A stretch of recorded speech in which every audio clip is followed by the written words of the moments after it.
from a focused mind, a concentrated mind, a mind that has attained jhana. So, for example, Sotapanna, stream enterer, after learning the Dhamma, so he accepts things that come his way, so he has peace of mind. But that is not deep peace. That is not deep peace. The pasadi, the tranquility of mind, is a deeper peace. It's a deeper peace.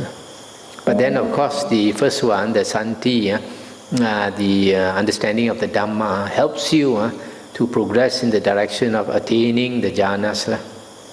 What is the connection with contentment?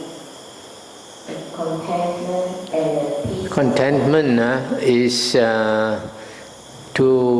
because of understanding the Dhamma, then contentment also means having few desires, having few wants.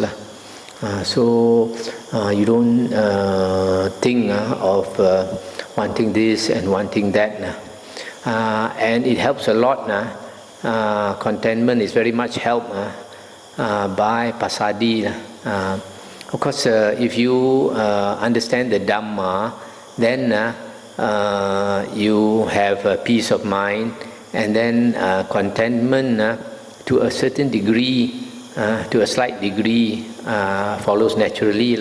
But if you have attained the jhanas and attained tranquility, then you find happiness within you, in your mind. In which case, you don't look for happiness outside, through sensual pleasures, through sight, sound, smell, taste, and touch. So your contentment, it can also say, is a more deeper contentment when you attain the jhanas. So that means when we learn the suttas, we see the Dhamma, not necessarily at a supramundane level. It is like we keep accumulating from one thing even to the other, and then meditate we get the tranquility. Yes, yes. All comes together. Yes, so, yes. In a sense, when a person is not able to get the calmness when they meditate, so they may be frustrated and they tend to go out and seek. And if they understand the Dhamma is not deep enough, they tend to go out and seek sensual pleasure rather than sitting down here and trying to break the bones. That shows if they go out and look for sensual pleasures, that means they haven't understood the Dhamma. If they have understood the Dhamma, then even though walking the spiritual path is so difficult, then they will keep working on it. Just like, say for example, a monk who having understood the Dhamma, he renounces. Then he renounces, he goes to stay in a cave and he practices. When he's practicing in a cave, a lot of defilements come and disturb him. But he does not go out and try to find pleasure somewhere. He continues doing his work, even though it's very hard, very tough. He suffers to the extent maybe he has gastric problems and all that. But he still continues struggling until he overcomes it. That is from...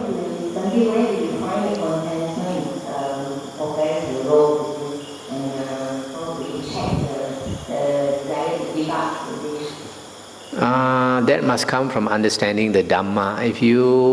That's why the Buddha always says the foundation, there are two foundations, is moral conduct and right view. If you have right view, understanding of the Dhamma, then you know that what is wholesome, what is unwholesome, what is worthy of striving for, what is not worthy of striving for. The Buddha says there are two quests, the noble quest and the ignoble quest.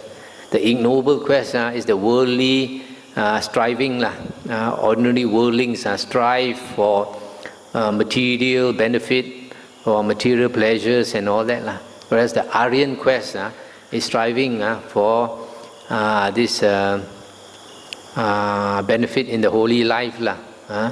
And if he has that understanding, even though the Aryan quest is very difficult. Still, he will continue. Like the Buddha says, he is willing, even let the skin and bones remain.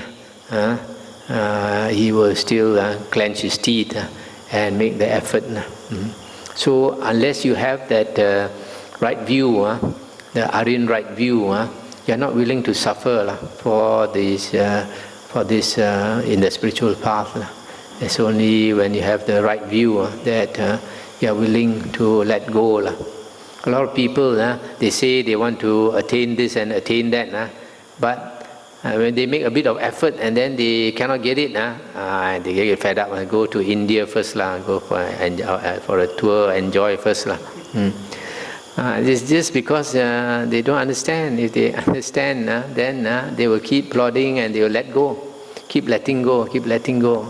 A lot of people, they want this, they want that, but cannot let go. So when your hands are full of all the unnecessary things, how can you hold to higher things?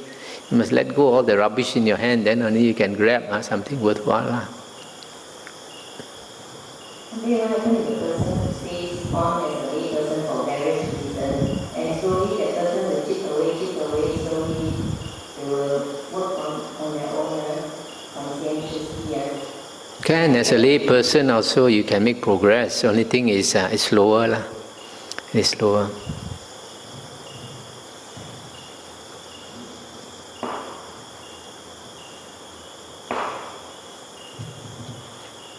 And just one more question. Since the noble path leads to enlightenment, which is a great joy, then why can't the path, when they always mention that the path is full of suffering, that the suffer first to get that sinful harmony, why can't the path be a joyous journey? Very, very simple answer. What is good is not cheap. What is cheap is not good. The price of something that is valuable, the price is high. If it's not high, it's not worthwhile. You can't get a Rolls Royce with the price of a Toyota car or something like that, right? So, because the effort you need a lot of effort but after you made progress then the path becomes sweet The initial part is very difficult to strive to attain jhana, but after you have attained jhana, and then even after you have attained jhana, to maintain your jhana is not difficult. It's not easy, There are many people who attain jhana, they fall out of jhana because they cannot let go of worldly things. So to maintain your jhana, you have to keep letting go, aloof from people, and then only your jhana goes deeper and deeper and deeper. But just curious to find out why monks, if they want to strive hard, they go and do a lot of ascetic practice and living in the cave and all this. Does it become a factor for the enlightenment? Or we can just live in a comfortable monastery here and strive. Say again, you said about... No, because some of the monks, they do a lot of ascetic practice in order to get enlightenment, living in the cave, seclusion, isolate themselves.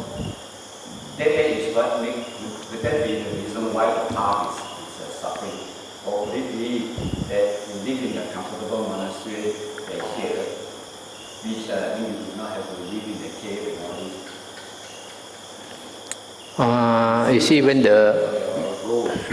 the Buddha first started on the spiritual journey in this last life, he underwent a lot of unbeneficial ascetic practices and suffered a lot.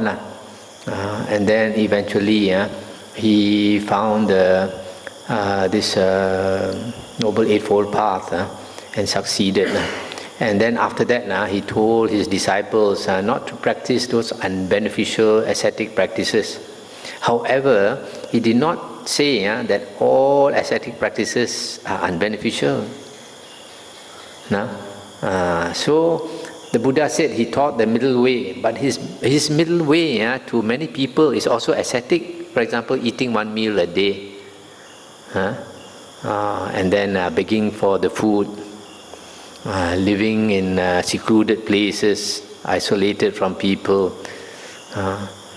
That to many people is ascetic, So now, what is important is to understand the Dhamma so that we practice in the way that is the shortest way and the most beneficial way. See, that's why understanding of the Dhamma is so important. I see some monks, they, without much knowledge of the Dhamma, they go into ascetic practices. And sometimes they are very good in the ascetic practice, but unfortunately, it does not yield the corresponding desired result.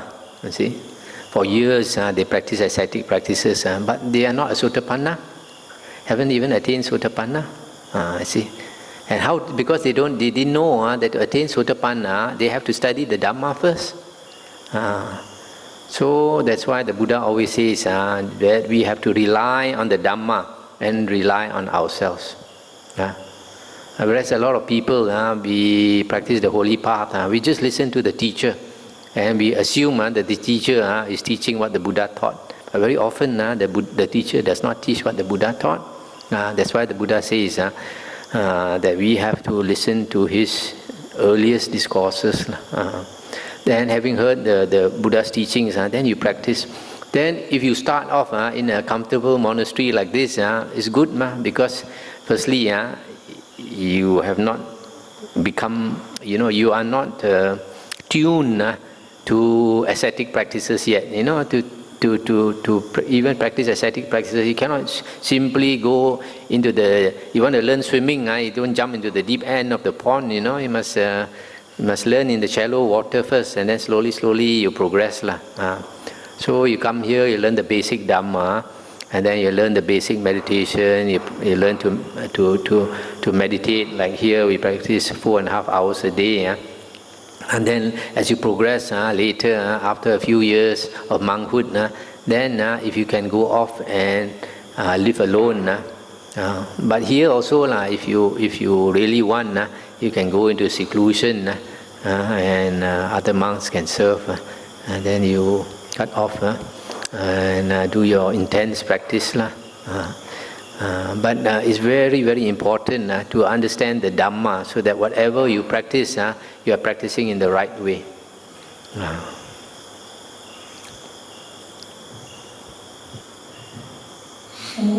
The Buddha asked Sacca, Venerable Sacca, to, as he was growing older, to give up his austere practice. Was it because he was already in Arahant and he was getting old that the Buddha asked him to be closer to him and to do some of the practices? I think the Buddha said that out of pity for him. As we grow older, it's definitely more difficult to be ascetic. For example, like Venerable Mahakassapa, in his old age, he stayed in the forest alone and all that. In the forest, at night when the wind blows, it's very cold. And when you're old, you have feng sap, arthritis here and arthritis there. It's not easy to withstand all the cold wind and sleep on the bare floor and all these things. So out of pity for him, the Buddha suggested that he come and stay in the monastery. But he said for the good of the future generation, he still maintain his practice so that to show the way to future monks that this is the way to becoming an Arahant, staying alone, staying in the forest and all that. Nowadays you find some Mahayana teachings, they are telling you the opposite thing. Don't go and live alone. Live alone, you are not facing the crowd, you must come and face the crowd. All this rubbish which the Buddha never taught.